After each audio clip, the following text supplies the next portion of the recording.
Ito po yung baliw na kaibigan na nawawala sa Warren Street. Ay, Third Street. Nanginan po yung utak niya.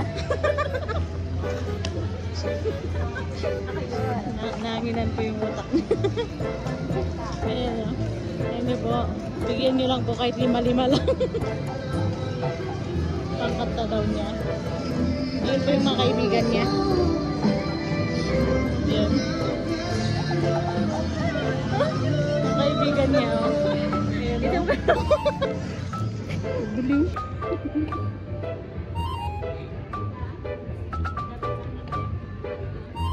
May paddings ka.